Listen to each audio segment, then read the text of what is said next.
බැටළු ගොවිපලක බැටළුවන් බලාගන්න පුංචි ගොපළු කොළුවෙක් හිටියා.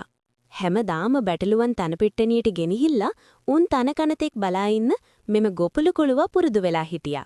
දවසක් දා බැටළු රංචුව පිට්ටනියේ තනකකා සිටිද්දි වෘකයෙක් පැනලා බැටළු පැටියාව ඩැහැගෙන දුවන්න පටන් ගත්තා. බැටළු පැටිය හරිම නුවණක්කාරයා. ඌ වෘකයාට මෙහෙම කියන්න ඕන. "මන් දන්නවා ඔබ මාව මරාගෙන කන්න හදනවා කියලා. ඒකට කමක් නැහැ. ඔබ තමයි මා උස්සාගෙන ආවේ. ඒ නිසා මම අයිති ඔබටයි. ඒ වුණත් ඔබ කන්න ඉස්සෙල්ලා මගේ අවසාන ඉල්ලීම ඉටු කරන්න ඕනේ. උඹ පුංචි වුණාට උඹට හොඳ නරක තේරෙනවා. ඒ හින්දා මං ඔබේ අවසන් ඉල්ලීම ඉටු කරන්නම්. මොකක්ද උඹේ ඉල්ලීම?" බැටළු පැටියාගෙන් ඇහුවා. "ඔබට හොඳට බටනලා වාදනය කරන්න පුළුවන් කියලා මං අහලා තියෙනවා. මං හරි ආසයි බටනලා හඩට. මාව මරාගෙන කන්න ඉස්සෙල්ලා එක වතාවක් මට ඇහෙන්න බටනලාව පිබින්න."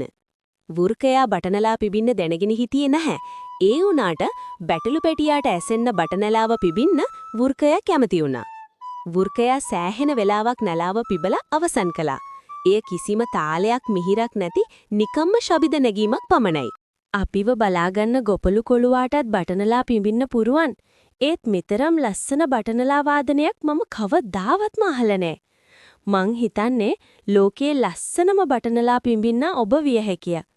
ඔබේ බටනලා වාදනය අහනින්න කෙනෙකුට නොදැනීම නින්ද යනවා.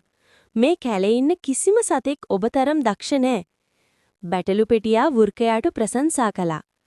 "අනේ තවත් එකම වරක් බටනලාව පිඹලා මාව මරලා දාන්න. ඒ හඩ අහලා මලත් කමක් නැහැ." බැටළු පෙටියා ආයෙමත් වෘකයාගෙන් ඉල්ලුවා. බැටළු පෙටියාගේ කතාව අහපු වෘකයාට බොහෝම ආඩම්බර හිතුණා. වෘකයා ආයෙමත් වතාවක් බටනලාව අරගෙන මහා හයියෙන් පිඹින්න ගත්තා. ඒ හඩෙත් කිසිම තාලයක් තිබුණේ නෑනි. ඒත් මහා හයියෙන් සද්දෙ පැතිරිලා ගියා. ගොපළු කොළුවාටත් මෙම ශබ්දය ඇහුණා. ගොපළු කොළුවා දඩයම් බල්ලන් සමග නලා හඩ දිගේ කැලයට ආවා. එතකොට අට්ටඩංගුවේ සිටින බැටළු පැටියා දකින්න ලැබුණා.